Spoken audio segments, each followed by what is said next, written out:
Hi hello ವಿದ್ಯಾರ್ಥಿಗಳು, welcome back to the new video. ನೋಡಿ, ಈಗ ತಾನೇ ಸೆಕೆಂಡ್ ಪಿ ಸಿ ಮುಗಿಸಿದವ್ರಿಗೆ ನಿಮ್ಗೆ ಒಂದು ಒಳ್ಳೆ ಗುಡ್ ನ್ಯೂಸ್ ಅಂತ ಹೇಳ್ಬೋದು. ನಿಮ್ಗೆ ಒಳ್ಳೆ ಸ್ಕಾಲರ್ಶಿಪ್ ಬಂದಿದೆ. ಆ ಸ್ಕಾಲರ್ಶಿಪ್ ಬಗ್ಗೆ ಕಂಪ್ಲೀಟಾಗಿ ಹೇಳ್ತೀನಿ. ಯಾರ್ಯಾರು ಸ್ಕಾಲರ್ಶಿಪ್ ಬರುತ್ತೆ, ಏನೇನು ಇದರಲ್ಲಿ ಒಂದು ಒಳ್ಳೆ ಸ್ಕಾಲರ್ಶಿಪ್ ಬಗ್ಗೆ ಒಳ್ಳೆ ನ್ಯೂಸ್ ಇದೆ. ಅದಕ್ಕಿಂತ ನಮ್ಮ ಚಾನಲ್ಗೆ ಫಸ್ಟ್ ಟೈಮ್ ವಿಸಿಟ್ ಮಾಡಿದ್ರೆ ಸಬ್ಸ್ಕ್ರೈಬ್ ಮಾಡ್ಕೊಳ್ಳಿ, ನಿಮ್ಮ ಫ್ರೆಂಡ್ಸ್ ಕೂಡ ಶೇರ್ ಮಾಡಿ, ಇಲ್ಲಾಂದರೆ ವಾಟ್ಸಪ್ ಚಾನಲ್ ಕೂಡ ಜಾಯ್ನ್ ಆಗಿ. ಅಲ್ಲಿ ಪ್ರತಿಯೊಂದು ಸ್ಕಾಲರ್ಶಿಪ್ ಬಗ್ಗೆ ನಿಮ್ಗೆ ಅಪ್ಡೇಟ್ ಸಿಗುತ್ತೆ. ಬನ್ನಿ ಸ್ಕಾಲರ್ಶಿಪ್ಗೆ. ನೋಡಿ, ಈ ಕಾರ್ಯಕ್ರಮದ ಬಗ್ಗೆ ಏನು ಹೇಳ್ಬೇಕಂದ್ರೆ, ಒಂದು ಕರ್ನಾಟಕ ವಿದ್ಯಾರ್ಥಿಗಳ ಕಲ್ಯಾಣ ಸಂಘ ವಿದ್ಯಾರ್ಥಿ ವೇತನ ಕಾರ್ಯಕ್ರಮ ಆಗಿರುತ್ತೆ. ಇದು 2025-26ರಲ್ಲಿ ಅಂದರೆ ಈ ವರ್ಷದ ಪ್ರೆಸೆಂಟ್ ಇರೋರಿಗೆ ಕರ್ನಾಟಕ ವಿದ್ಯಾರ್ಥಿ ಕಲ್ಯಾಣ ಟ್ರಸ್ಟ್ ಒಂದು ಉಪಕ್ರಮದಿಂದ ವಿನ್ಯಾಸಗೊಳಿಸಲಾಗಿದೆ. ದಕ್ಷಿಣ ಭಾರತದ ವಿದ್ಯಾರ್ಥಿಗಳಿಗೆ ಆರ್ಥಿಕ ನೆರವು ನೀಡಲು ವಿನ್ಯಾಸಗೊಳಿಸಲಾಗಿದೆ. ಅಂದರೆ ನಮ್ಮ ಒಂದು ಏನೇನು ಈ ಕಡೆ ಬರ್ತೀವಿ, ತಮಿಳುನಾಡು, ಕೇರಳ, ಕರ್ನಾಟಕ, ಗೋವಾ, ಈ ಕಡೆ ಬರೋ ಎಲ್ಲ ಒಂದು ವಿದ್ಯಾರ್ಥಿಗಳಿಗೆ ಅವ್ರಿಗೋಸ್ಕರ ಮಾಡಿರೋ ಈ ಒಂದು ಸ್ಕಾಲರ್ಶಿಪ್ ಒಂದು ಯೋಜನೆ ಆಗಿರುತ್ತೆ. ಮತ್ತು ಇದು ಪ್ರೌಢಶಾಲೆಯ ನಂತರ ಹೆಚ್ಚಿನ ಶಿಕ್ಷಣಕ್ಕಾಗಿ ಅವರ ವೃತ್ತಿ ಜೀವನದ ಗುರಿಗಳು ಮತ್ತು ವೈಯಕ್ತಿಕ ಆಕಾಂಕ್ಷೆಗಳ ಅವಲಂಬಿಸಿ ಈ ವಿದ್ಯಾರ್ಥಿ ವೇತನ ಮೂಲಕ ನಾವು ಬುದ್ಧಿಶಕ್ತಿಯನ್ನು ಸಬಲೀಕರಣಗೊಳಿಸಲು ನಾಳೆಗಳನ್ನು ರೂಪಿಸುವುದು ನಮ್ಮ ಗುರಿಯಾಗಿದೆ ಅಂತಂದು ಹೇಳಿದರೆ, ಇದಕ್ಕೆ ಅಪ್ಲಿಕೇಶನ್ ಹಾಕೋಕ್ಕೆ ಯಾರ್ಯಾರು ಎಲಿಜಿಬಲ್ ಅಂದರೆ, ಒಂದು ಕರ್ನಾಟಕ ಸ್ಟೂಡೆಂಟ್ಸ್ ಆಗಿರ್ತಾರೆ, ಕೇರಳ ಸ್ಟೂಡೆಂಟ್ಸ್ ಆಗಿರ್ತಾರೆ, ಮತ್ತು ತಮಿಳ್ನಾಡು ಸ್ಟೂಡೆಂಟ್ಸ್ ಕೂಡ ಆಗಿರ್ತಾರೆ. ಇದು ನೀವು ನೆನಪಿಟ್ಕೋಬೇಕಾಗಿರುತ್ತೆ. ಈ ವಿದ್ಯಾರ್ಥಿ ವೇತನ ಕಾರ್ಯಕ್ರಮ ಅಡಿಯಲ್ಲಿ ಕರ್ನಾಟಕ, ಕೇರಳ, ತಮಿಳುನಾಡು ಹೇಳಿದ್ದೀನಿ ನೋಡಿ. ಫಸ್ಟ್ ನನಗೆ ಕರ್ನಾಟಕ, ಕೇರಳ, ತಮಿಳುನಾಡಲ್ಲಿ ಪ್ರೌಢಶಾಲಾ 2+ ಅಂದರೆ PUC ಅಂದರೆ ಸೆಕೆಂಡ್ PUC ಮುಗಿಸಿರಬೇಕು. ಆಯಿತಾ? ಅರ್ಥ ಆಯಿತಾ? ಪದವಿ ಪೂರ್ಣಗೊಳಿಸಿದವರು 10,000ದಿಂದ 1,00,000 ರೂಪಾಯಿ ಒಳಗೆ ಅರ್ಜಿಯನ್ನು ನೀವು ಅಂದರೆ ವಿದ್ಯಾರ್ಥಿ ವೇತನ ಪಡಿಬೋದಾಗಿರುತ್ತೆ. ಇಷ್ಟು ನಿಮಗೆ ಒಂದು ಆಯಿತು. ಏನೇನು ಎಲಿಜಿಬಿಲಿಟಿ ಕ್ರಿಟೇರಿಯಾ ಇರಬೇಕಂದ್ರೆ, ಅಪ್ಲಿಕೇಶನ್ಸ್ ಮಸ್ಟ್ ಹೇಳಿದ್ದೀನಿಲ್ಲ. ಅಪ್ಲಿಕೇಶನ್ ಯಾರು ಅರ್ಜಿದಾರರು ಕನ್ನಡದಲ್ಲಿ ಅಪ್ಲಿಕೆಂಟೆಡ್ ಮಸ್ಟ್ ಬಿ 12+2 ಅಂದರೆ ಸೆಕೆಂಡ್ PUC ಮುಗಿಸಿರಬೇಕಾಗುತ್ತೆ. ಆಯಿತಾ? ಇದು ಒಂದು ಕಂಪಲ್ಸರಿ ಫಸ್ಟ್ ಒಂದಾಯಿತು. ಆಮೇಲೆ should have scored 60% or above in 2+ in examinations. ನೋಡಿ, ನಿಮ್ಮ ಒಂದು 60% ಮಾರ್ಕ್ಸ್ ಇರಬೇಕು ಸೆಕೆಂಡ್ PUCಲಿ. ಆಮೇಲೆ applicant must be resident of Karnataka, Kerala, Tamil Nadu. ಈ ಒಂದು ಅಪ್ಲಿಕೆಂಟ್ ಯಾವ ಅರ್ಜಿದಾರ ಇರ್ತಾನೆ ಅವನು ಕಂಪಲ್ಸರಿ ಕರ್ನಾಟಕ, ಕೇರಳ, ತಮಿಳುನಾಡು ಈ ಒಂದು ಸ್ಟೇಟ್ಗೆ ಸೇರಿರಬೇಕಾಗಿರುತ್ತೆ. ಈ ಲಿಂಕ್ನ ಬೇಕಾದ್ರೆ ಡಿಸ್ಕ್ರಿಪ್ಷನ್ ಬಾಕ್ಸಲ್ಲಿ ಕೊಡ್ತೀನಿ. ಕ್ಲಿಕ್ ಮಾಡಿದ ತಕ್ಷಣ ಇಲ್ಲಿ ಈಗಲೇ ಅರ್ಜಿ ಸಲ್ಲಿಸಿ ಅಂತಿದ್ದಿಲ್ಲ, ಅಪ್ಲೈ ನಾವು ಅಂತ ಇರುತ್ತೆ. ಅದರ ಮೇಲೆ ಕ್ಲಿಕ್ ಮಾಡಿದ್ರೆ ನೀವು ಕ್ಲಿಕ್ ಮಾಡಿದ ತಕ್ಷಣ ನಿಮಗೆ ಇಲ್ಲಿ ಬರುತ್ತೆ ಏನೇನಿರಬೇಕು ಒಂದು ಅಂತಂದರೆ ಎಲ್ಲ ಪೂರ್ತಿ ಡೀಟೇಲಾಗಿ ಕೊಟ್ಟಿರ್ತಾರೆ. ನೀವೆಲ್ಲ ಒಂದು ಕ್ಯಾಪಿಟಲ್ ಲೆಟರಲ್ಲಿ ಇದನ್ನ ಬರೀಬೇಕಾಗಿರುತ್ತೆ.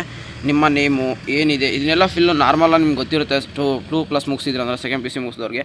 ಬಟ್ ಎಲಿಜಿಬಿಲಿಟಿ ಏನೇನು ಅನ್ನೋದು ತುಂಬ ಜನ ನೋಡೋಕೆ ಹೋಗಲ್ಲ. ಅದನ್ನು ನಾನು ಹೇಳ್ತೀನಿ. ಎಲಿಜಿಬಿಲಿಟಿ ಇದ್ದರೆ ಮಾತ್ರ ಅಪ್ಲಿಕೇಟೆಂಡ್ ಆಗಿರುತ್ತೆ. ನಿಯಮ ಮತ್ತು ಷರತ್ತುಗಳು ಅಂದರೆ ಏನೇನು ರೂಲ್ಸು ಮತ್ತು ಅದರದ್ದು ಏನೇನು ಕಂಡೀಷನ್ಸ್ ಇದಾವೆ ಅಂತಂದರೆ, ಅರ್ಹತಾ ಮಾನದಂಡಗಳು. ಅರ್ಜಿದಾರರು ಉನ್ನತ ಶಿಕ್ಷಣ ಮಾನ್ಯತೆ ಪಡೆದ ಸಂಸ್ಥೆಯಲ್ಲಿ ಪೂರ್ಣ ಸಮಯದ ವಿದ್ಯಾರ್ಥಿ ದಾಖಲಾಗಿರಬೇಕು ಅಥವಾ ಸ್ವೀಕರಿಸಲ್ಪಟ್ಟಿರಬೇಕು. ಅಂದರೆ ನೀವು ಯಾರು ಅಂದರೆ ಜಸ್ಟ್ ಏನು ಹೇಳ್ತಾರೆ ಇದಕ್ಕೆ ಗೊತ್ತಾಗ್ತಿಲ್ಲ ನನಗೆ ಒಂದು ವರ್ಡು.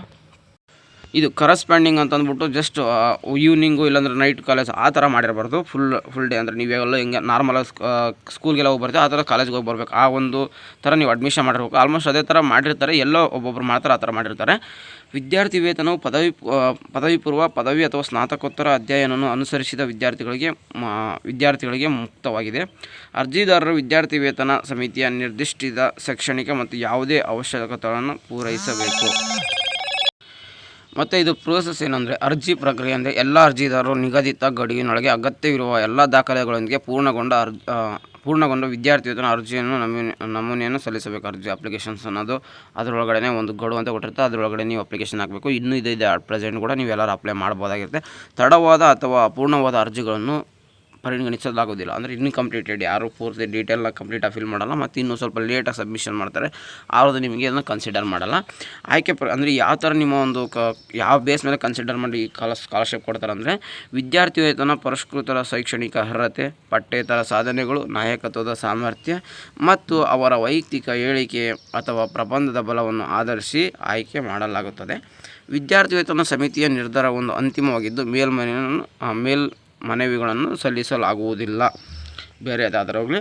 ಮತ್ತು ವಿದ್ಯಾರ್ಥಿ ವೇತನ ಪ್ರಶಸ್ತಿ ಇರಬೇಕಾಗುತ್ತೆ. ಅಂದರೆ ವಿದ್ಯಾರ್ಥಿ ವೇತನ ಪ್ರಶಸ್ತಿ ಮತ್ತು ಅವಧೇನು ಏನೇನು ಕೊಡ್ತಾರೆ ಅಂತಂದರೆ, ನಿಮ್ಗೆ ಏನೇನು ಕೊಡ್ತಾರೆ ಈ ವಿದ್ಯಾರ್ಥಿ ಪ್ರಶಸ್ತಿ ಏನು ಕೊಡ್ತಾರೆ ಅಂದರೆ, ಪ್ರೈಸ್ ಏನು ಕೊಡ್ತಾರೆ ಅಂದರೆ, ಬೋಧನಾ ಶುಲ್ಕ ಅಂದರೆ ನಿಮ್ಗೆ ಒಂದು ಏನು ಫೀಸ್ ಅನ್ನೋದು ಇರುತ್ತೆ ಅದು ಪೂರ್ತಿ ಕೊಡ್ತಾರೆ. ಮತ್ತು ಬುಕ್ಸ್ ಕೊಡ್ತಾರೆ. ಮತ್ತು ಇತರ ಶೈಕ್ಷಣಿಕ ವೆಚ್ಚಗಳು ಬೇರೆ ಒಂದು ಅದರ್ ಫೀಸಸ್ ಕೂಡ ಇವರು ಕೊಡ್ತಾರೆ. ಮತ್ತು ನಿಮ್ದು ಏನೋ PG ಮಾಡ್ಕೊಂಡಿದ್ರೆ ಅದು ಕೂಡ PG ಕೊಡ್ತಾರೆ. ಹಣವನ್ನು ನೇರವಾಗಿ ಸ್ವೀಕರಿಸುವ ಶಿಕ್ಷಣ ಸಂಸ್ಥೆಗೆ ವಿತರಿಸಲಾಗೋದು. ಅಂದರೆ ನಿಮ್ಮ ಅಕೌಂಟ್ಗೆ ಹಾಕೋದಿಲ್ಲ, ನೀವು ಒಂದು ಕಾಲೇಜ್ದು ಅಕೌಂಟ್ ನಂಬರ್ ಕೊಡಬೇಕಾಗುತ್ತೆ. ಕಾಲೇಜ್ ಅಕೌಂಟ್ಗೆ ನಿಮ್ಮ ಡೈರೆಕ್ಟ್ ಈ ಅಮೌಂಟ್ ಅನ್ನೋದು ನಿಮ್ಮ ಕಾಲೇಜ್ ಅಕೌಂಟ್ಗೆ ಡೈರೆಕ್ಟ್ ಅಮೌಂಟ್ ಅನ್ನೋದು ಹಾಕ್ತಾರೆ. ನಿಮ್ದು ಏನೇನು ಫೀಸ್ ಇದೆ, PCದು, ಹಾಸ್ಟ್ಲದು, ಕಾಲೇಜ್ದು, ಬುಕ್ದು ಎಲ್ಲ ಪೂರ್ತಿ ಕಂಪ್ಲೀಟಾಗಿ ಇವ್ರು ಹಾಕ್ತಾರೆ ಅಮೌಂಟ್ನ. ವಿದ್ಯಾರ್ಥಿ ವೇತನವನ್ನು ಪಡೆಯುವುದನ್ನು ಮುಂದುವರಿಸಲು ವಿದ್ಯಾರ್ಥಿ ವೇತನ ಪಡೆದವರ ತೃಪ್ತಿದಾಯಕ ಶೈಕ್ಷಣಿಕ ಪ್ರಕ್ರಿಯೆಯಲ್ಲಿ ಕಾಯ್ದುಕೊಳ್ಳಬೇಕು. ನಿಮ್ಮ ಮತ್ತು ಇದು ಹಿಂದೆ ಕಂಟಿನ್ಯೂ ಮಾಡಬೇಕಾದ್ರೆ ನಿಮ್ಮ ಹಂಗೆ ಎಜುಕೇಷನ್ಸ್ ಕಂಟಿನ್ಯೂ ಆಗಿ ಚೆನ್ನಾಗಿ ಪಾಸ್ ಮಾಡ್ಕೊಂಡು ಹೋಗಬೇಕಾಗುತ್ತೆ.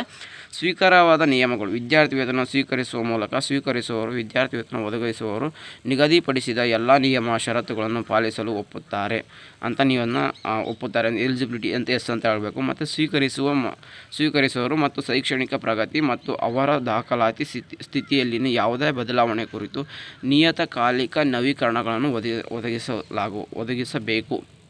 ಅವ್ರು ಹೇಳ್ತಾರೆ ನಿಮಗೆ ಯಾವ ಡಾಕ್ಯುಮೆಂಟ್ಸ್ನ ನಮಗೆ ಕೊಡಬೇಕು, ಏನೇನೋ ನಿಮ್ಮ ಒಂದು ಸೆಮ್ ಮುಗಿದ ತಕ್ಷಣ ಏನೇನೋ ಅದನ್ನೆಲ್ಲ ನಿಮಗೆ ಹೇಳಿದ ತಕ್ಷಣ ಅದನ್ನೆಲ್ಲ ಮಾಡಬೇಕಾಗಿರುತ್ತೆ. ನಿಮಗೆ ಕಾಲ್ ಕೂಡ ಮಾಡ್ತಾರೆ ಅವರು. ಆಮೇಲೆ ನವೀಕರಣ ಮತ್ತು ಮುಕ್ತಾಯ, ಇದನ್ನು ಯಾವಾಗ ಎಂಡ್ ಮಾಡ್ತಾರೆ ಅಪ್ಪ ಅಂದರೆ ಸ್ವೀಕರಿಸುವವರು ಶೈಕ್ಷಣಿಕ ಸಾಧನೆ ಮತ್ತು ಮುಂದುವರಿದ ಅರ್ಹತೆ ಆಧಾರದ ಮೇಲೆ ನಂತರದ ವರ್ಷಗಳಿಗೆ ವಿದ್ಯಾರ್ಥಿ ವೇತನ ನವೀಕರಿಸಬಹುದಾಗಿದೆ. ಸ್ವೀಕರಿಸುವವರು ಶೈಕ್ಷಣಿಕ ಅವಶ್ಯಕತೆಗಳನ್ನು ಪೂರೈಸುವ ವಿಫಲವಾದರೆ ವಿದ್ಯಾರ್ಥಿ ವೇತನ ಯಾವುದೇ ನಿಯಮಗಳನ್ನು ಉಲ್ಲಂಘಿಸಿದರೆ ಅಥವಾ ಶೈಕ್ಷಣಿಕ ಕಾರ್ಯಕ್ರಮದಲ್ಲಿ ಹಿಂದೆ ಸರಿದರೆ ವಿದ್ಯಾರ್ಥಿ ವೇತನ ಕೊನೆಗೊಳಿಸಬಹುದು.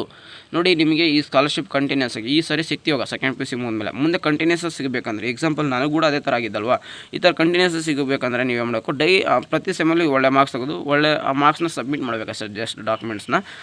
ನಿಮಗೆ ಆವಾಗ ಪ್ರತಿ ವರ್ಷ ಕೊಡ್ತಾರೆ. ನೀವೇನಾದರೂ ಒಂದು ಸ್ವಲ್ಪ ಹಿಂದೆ ಉಳಿದ್ರಿ, ಇಲ್ಲಾಂದರೆ ಯಾವುದಾದ್ರೂ ರೂಲ್ಸ್ನ ಫಾಲೋ ಮಾಡಲಿಲ್ಲ, ಡಾಕ್ಯುಮೆಂಟ್ಸ್ನ ನೀವು ಅವ್ರಿಗೆ ಅಟ್ಯಾಚ್ ಮಾಡಿ ಅವ್ರಿಗೆ ತಿರ್ಗಿ ನೀವು ಸಬ್ಮಿಟ್ ಮಾಡಿಲ್ಲ ಅಂದರೆ ನಿಮಗೆ ಸ್ಕಾಲರ್ಶಿಪ್ ಅನ್ನೋದು ಬರೋದಿಲ್ಲ. ನಾನು ಅಷ್ಟೇ ಈಗ ಪ್ರತಿ ವರ್ಷ ಏನು ಮಾಡ್ತೀನಿ, ನನ್ನ ಎಕ್ಸಾಮ್ ಮುಗಿದ ತಕ್ಷಣ ನನ್ನ ಒಂದು ಮಾರ್ಕ್ಸ್ ಕಾರ್ಡ್ನ ಅವ್ರಿಗೆ ಕಳಿಸ್ತೀನಿ. ಆವಾಗ ನನಗೆ ಪ್ರತಿ ವರ್ಷ 50 ಸಾರಿ ಸ್ಕಾಲರ್ಶಿಪ್ ಬರ್ತಾಯಿದೆ, ಪ್ರತಿ ವರ್ಷ 50,000. ಅದೇ ಥರ ಇದು ಒಂದು ಸ್ಕಾಲರ್ಶಿಪ್ ಕೂಡ ನಿಮ್ಗೆ ಕೊಡ್ತಾರೆ.